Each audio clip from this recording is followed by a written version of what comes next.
So the notion of being a single um, person at 49 and traveling the world is often met with pity. It's met with pity. Sometimes, I also do get a lot of people who are like, "Yeah, girl, you're doing the thing," and from to be honest, mostly from other women who are also solo female travelers. But sometimes I do get other women who are just like, oh, she's alone, she's alone, she's alone. And that could be from other people who are, locals of the country that I'm actually traveling in. Sometimes I would get this from other family and some friends from the US, people that I knew in the US. I remember one time in particular, my granddad, he passed away a couple of years ago now, but I was in Vietnam and I called him on the phone. He was, let's see, he was in his late 80s. He was about 90 years old when he passed away. But just talking to him real regular. Hey, Papa. I called him Papa. Hey, Papa, how you doing? Good to hear from you. And immediately he goes into, checking in on me to see how I'm doing. And he says, yeah, so, you're in Vietnam. What you doing over there? You getting married or what's going on? I had to laugh at him. I had to laugh at the question, but he was dead serious. He was like, what are you, like, what's going on? What are you doing? And he started to ask more questions, how, what are you doing? How are you paying for these trips? And because in his head, um, my granddad, he took care of everything for my grandmother. My grandmother is fortunately still here with me. Um, and it didn't compute in his head how his granddaughter is just making all these trips around the world and living long term. I never come back home. She ain't got no regular job. Like what? Like you got to have a man somewhere hidden. You got to. He used the word. He said you got to have some sort of secret lover or something somewhere. And of course, none of that was true. I had my own money. You know, making. I was, doing my writing for tech companies, and that I try to explain to him how all that stuff works. And of course, he's an older gentleman. He ain't get it. What he was trying to say to me in his own way of demonstrating love is that how are you being taken care of? And of course, I find other ways, to be taken care of as a woman in the world traveling by myself. I just don't have a husband or a boyfriend. I would, at this point in my 8 years of travel, I would love to be in a relationship with someone and eventually be married to someone. But, if I don't have it now and I'm not desperate to be able to get into a relationship, just to be able to say I have a relationship. And so I'm waiting until I meet the right person. Um, but it's always funny to be sort of looked upon, oftentimes with pity, from people, from family and from friends, and people wondering, well, what the hell is she doing? There have been times when I've been in certain countries, this is in Asia, and sometimes even in Rwanda when I lived there. It'd be a group of other women, and they get curious about who I am and what I'm doing there. And, eventually they'll start asking questions. Well, where's your husband? Where's your husband? Or where's your father? Does your father approve of you being out here by yourself? for so long, or are you a student? They don't realize I'm 49. Because I guess I look a little younger than what I actually am, which I'm grateful for. But I always have to explain, I'm actually darn near 50 years old, and I've been doing this for a minute. I'm okay. um, but it's always weird to be able to get those um, reactions from people. And what I realize is that oftentimes many women around the world, even American women, look at me like they at first they sort of look at me with pity, but there's also a piece of them. There's a piece of them that's like, wow, I would really love to be able to do that too, because a lot of women have trouble with doing something as simple as going to like the movies by themselves. I was watching somebody on somewhere on social media, and they were talking about just taking yourself to the movie, and people were like, oh, I can't do that. Hell, I've been doing that forever. Like, I don't it doesn't seem weird to me. I go to the movies by myself all the time. I bring my own snacks. And I'm excited. I'm taking myself out to a movie. I have absolutely no problem with going out to a restaurant by myself during the busiest hour. Put me in the seat dead center in all of the action. I will sit there alone. Although it is nice to be able to have a seat that's sort of tucked away, um, when I want to do something like sit at the table and read. I'm not always the most social person um, when it comes to trying to go out and meet people. There's just some days when I really just want to be tucked away in a corner somewhere by myself. Um, but yeah, you could put me in dead center of all the action on a Friday night in the center at a small table right by myself, or a big table. Hell, I got some room to spread out. And so it's really it's not something that's weird to me at this point anymore. And really, I think that more women should, you may not be interested in doing what I'm doing and permanently traveling around the world, but be okay with taking yourself out. Don't always feel like you have to have company in order to go someplace. It's just, it's nice to be able to learn how to be able to stand up on your own, figure out what you like, what you don't like. Um, Having that sort of experience, I think, is important for any young woman or older women to be able to do for themselves.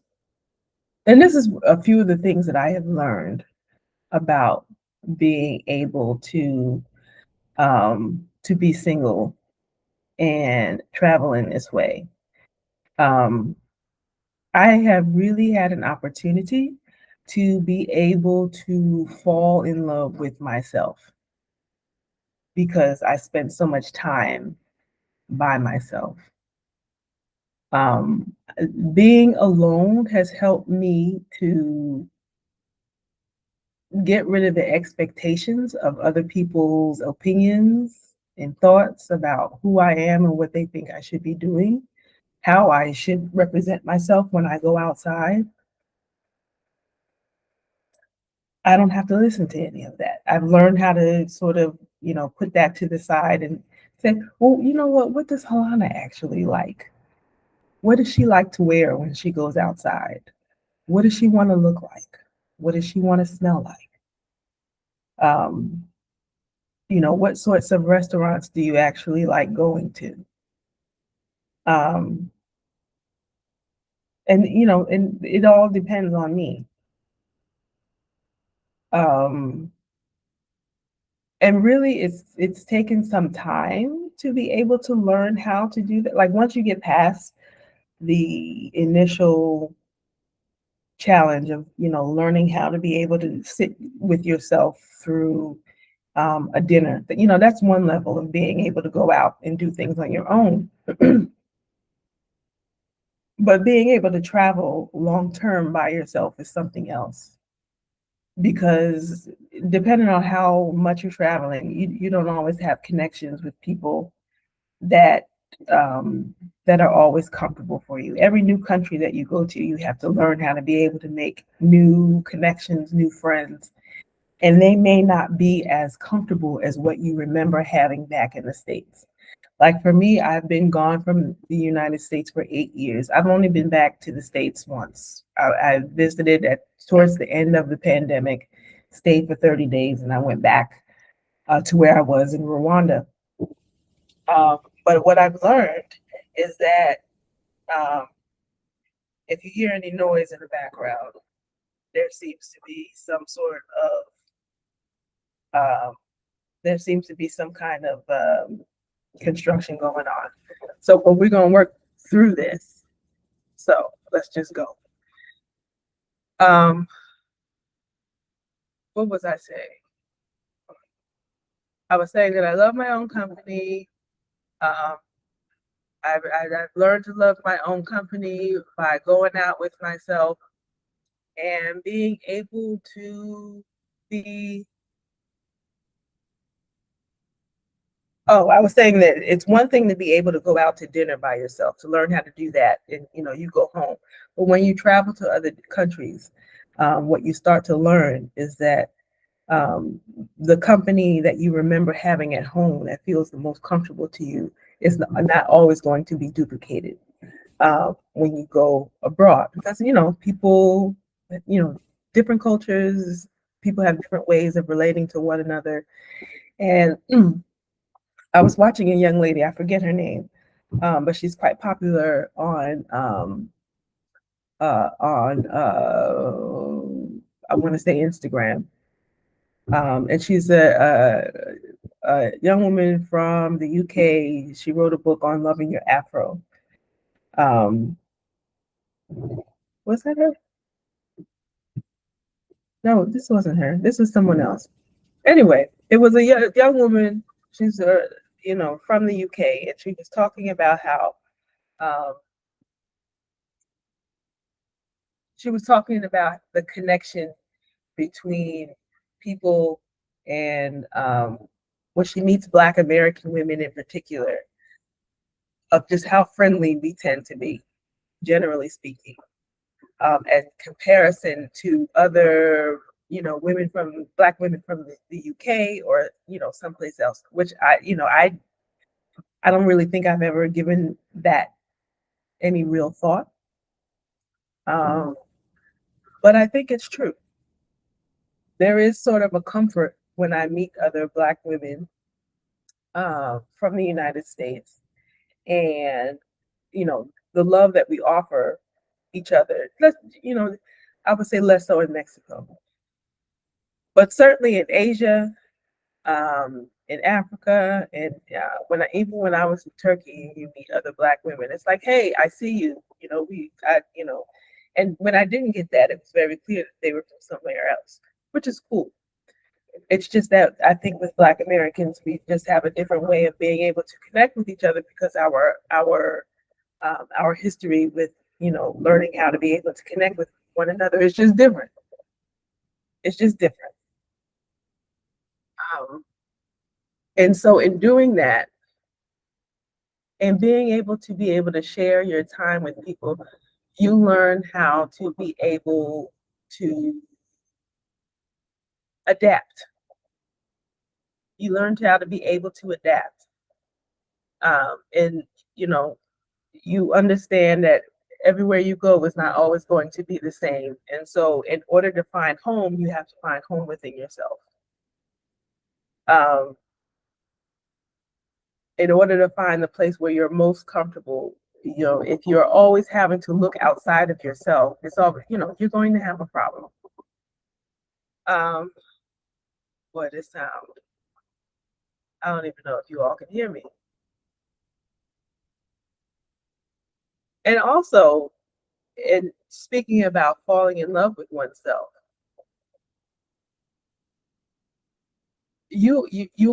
what I have found for myself is that my level of self-care and my mental health has improved,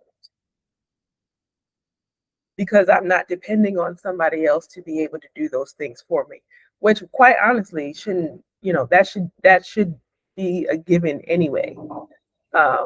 whether you are partnered or you are single, you know, your personal self-care and your taking care of your mental health should always come from you first. Um, However, I did not learn that growing up. And so I remember watching my mom sort of, she did a lot of self-sacrifice, running around, making sure that everybody was okay. And she was always last on her list. But when you're single and you're traveling around the world, you get an opportunity to be able, there's nobody to be running around for except for yourself. As a matter of fact, if you don't do it, it's very easy to fall into a state of depression when you're out and about by yourself. Um, because people need human connection. You need to be connected to other people. And so if you're not doing the things that you need to do to be able to take care of yourself, you're going to sort of fall to the wayside, right? So I found that my level of self-care has improved, and my mental health has improved. So what does that look like for me? I'm sure to spend more time in the sunshine. I've, developed a meditation and a spiritual practice. I make sure to take care of my body by going on doing long walks, and even running, almost every day. Um, but well, as of late, it's more of doing the long walks almost every day. The running, I'm trying to get myself back into. I've actually completed a half a marathon, which I was really proud to be able to do, and I would like to do more. So I'm looking for a half marathon to put on my schedule for 2027 so that I can prepare for that, and get a better time. Um, and like things like that. Like I never did things like that before when I was partnered. To be able to put things that are simply for the purpose of my own personal joy. I never to schedule things for my own joy, 2, 3, 6, 10 months out. And to be able to have the opportunity to prepare for that. I never seen anybody do that before. like like I did things like I went to school. I went to school. I knew how to go to work. Um, I know how to show up for work, and I did things that were required to complete my job. Um, but just scheduling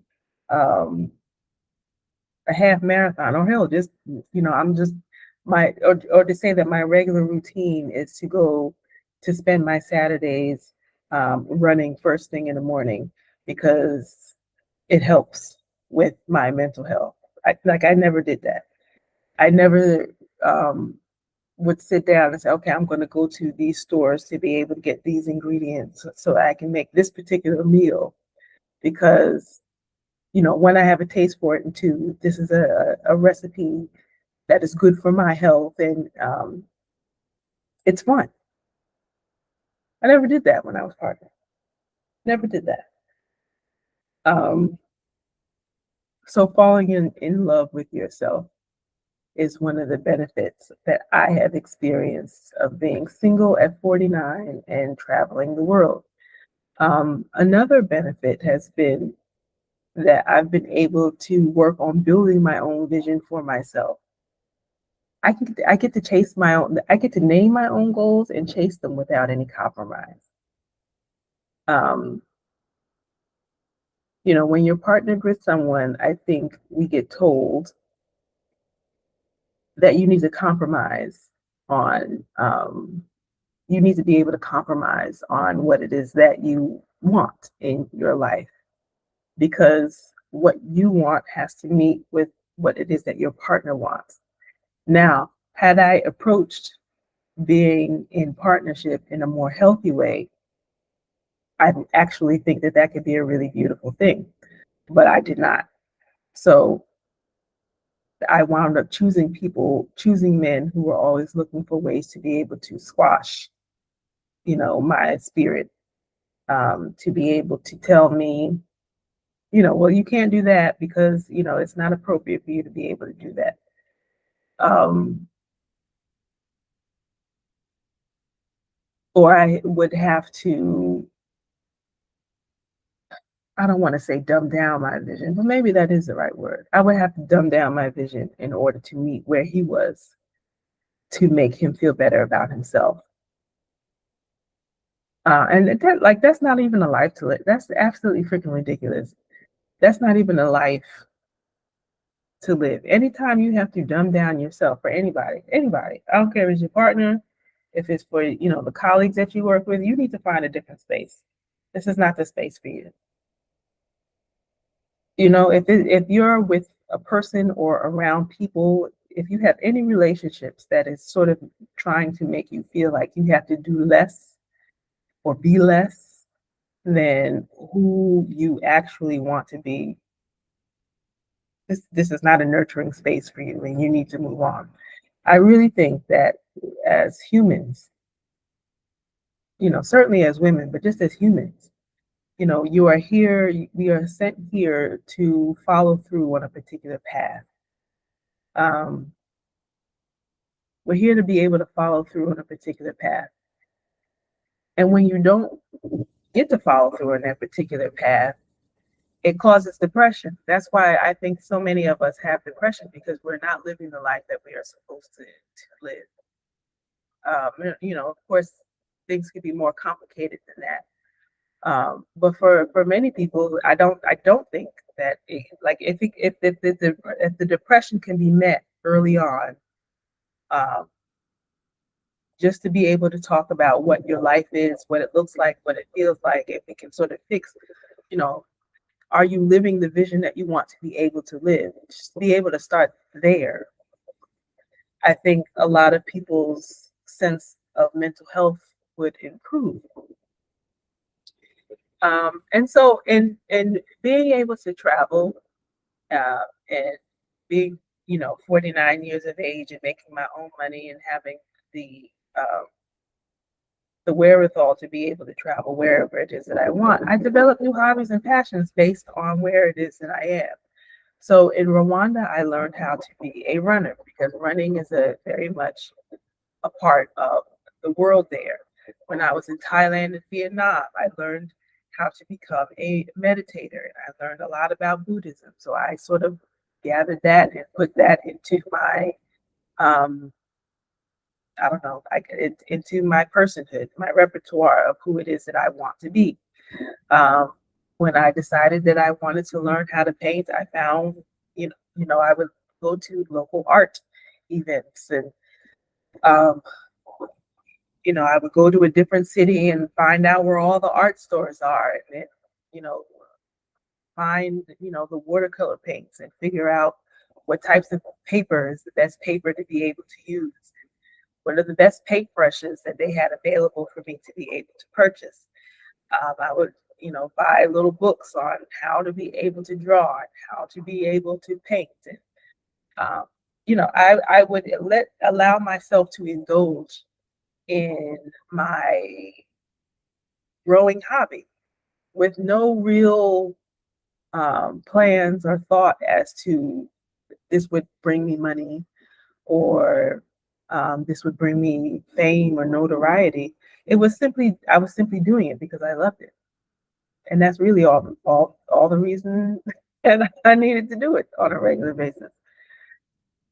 Whereas before, people would be like, well, you can't spend that's a lot of money to be spending on a hobby.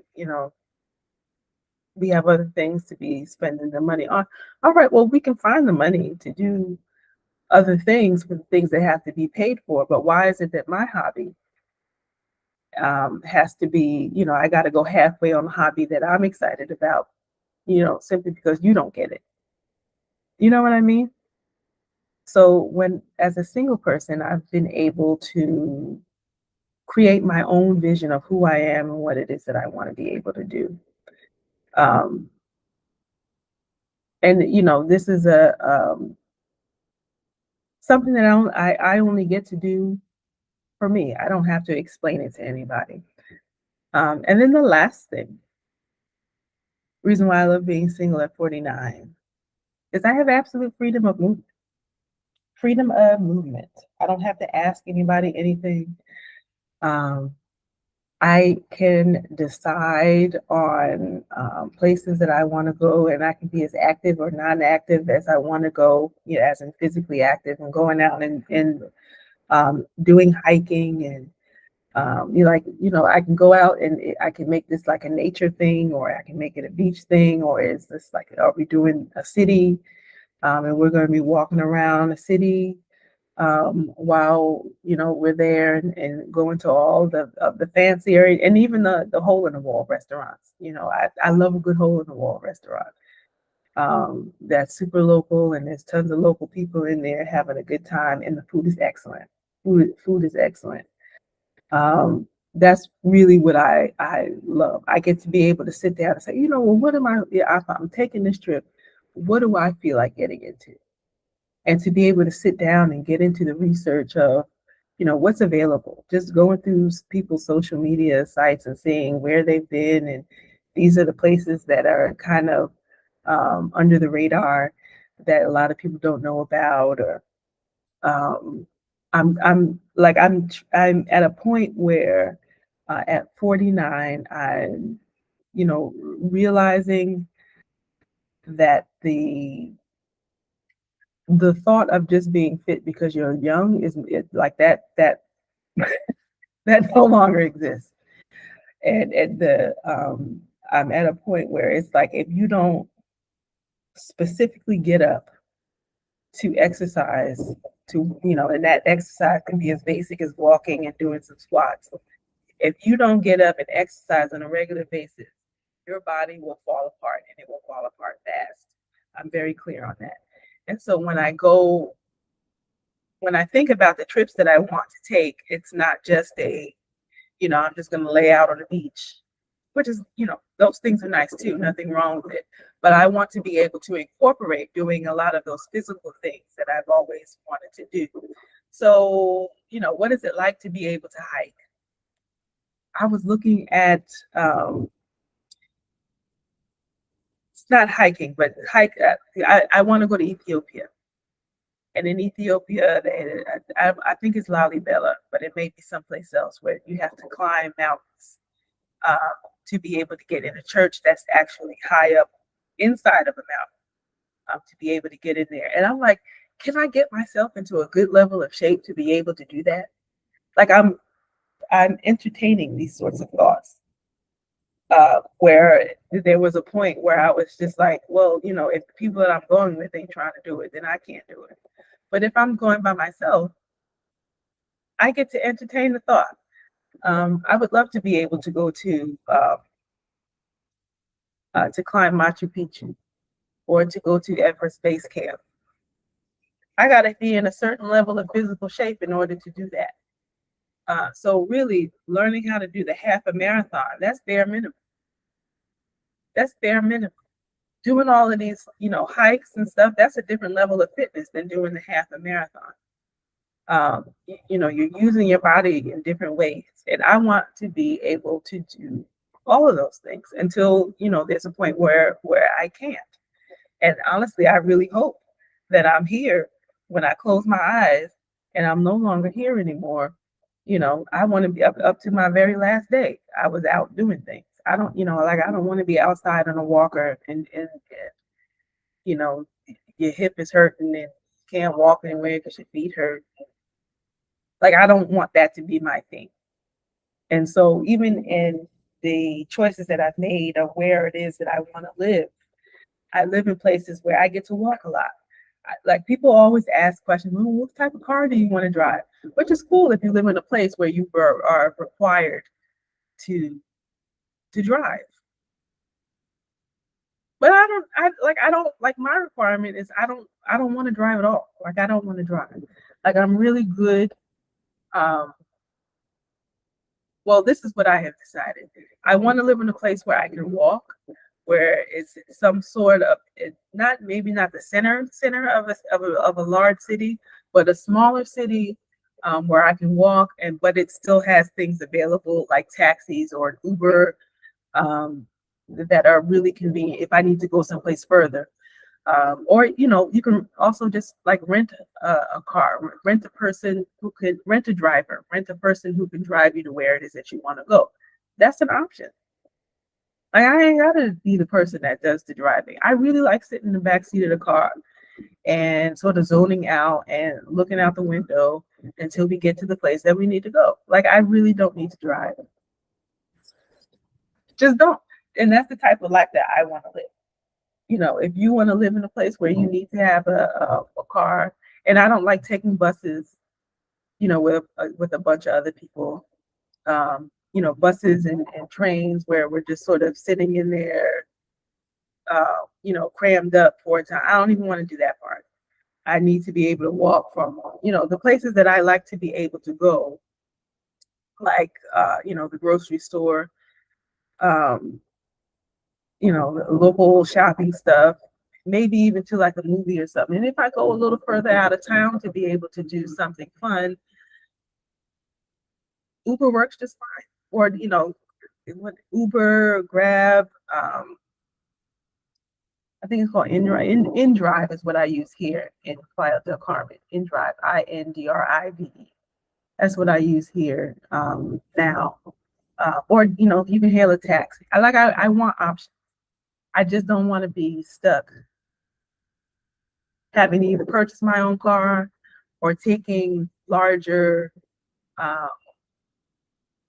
transportation like a bus, and I do take the bus here. I think it's called a Michigan bus. I do take the bus here, but it's not very far. It's like when it's super hot and I have, a couple of extra bags that I don't feel like carrying, it's a literal 5-minute drive. I'll take a bus in that instance. But going all across town, like in the Mexico City, I'm not going to be sitting on a bus, for an hour and a half to get across town. I'm just not. So, um, also with freedom of movement, I don't have to check in with a partner. I don't have to have discussions about what's appropriate for a married woman to go to, who's going to be at this party, and why are you wearing this particular outfit? And not that I'm particularly wearing things that are, super revealing, but I don't even want that to be a thing. I don't even want that to be a conversation. Just like I should just be able to go out, wear what I want, and do me. Um, what was I gonna say? Yeah, and I don't know. Maybe some of this of what I'm saying is a result of the trauma of being in bad relationships, which I'm the first person to put on the table. Um, but I am really just of the belief that it's important for a person to be single and remain single, and to spend a lot of their time figuring out who they are as an individual first before they actually get married to someone. And I did not get that training as a kid. Folks are just, you choose people because, this person is nice enough, and we're just going to try our best, and, we're going to make it. And people are shocked when that shit doesn't work. And so I feel like I'm in a much better place. I know who it is that I am and what I want and what I'm looking for. For me to give up my single status at this point, it would be because we have really gotten together and have decided that we are going in similar places, and the role that we play in each other's lives is beneficial for both of us and not just one. Um, I could say more, but I guess I'll just leave it there. So hopefully you guys have been able to hear what it is that I'm saying. I'm going to go back and check the audio. But that was all I had to share for today. That was all I had to share for today. If you like these kinds of conversations, I do have a Substack where I share essays. And then at the end of the essay, I ask you a really juicy journaling prompt. Really just juicy journaling prompt. And I really love these juicy journaling prompts because it really asks you questions about who you are and what it is that you value. You get to learn more about who you are and what it is that you value in your life. And I think that's so important for us to be able to figure out at any age. Who are you and what do you value? What do you value and what is the value that you bring personally to the world? That is, to me, is the value of journaling. To be able to use this as a tool of self-reflection, um, so that you can share, you learn more of who you are so that you can share more of who you are with the world and you can leave here empty. That's really what I love. So that's all I have to share. Thank you. Peace.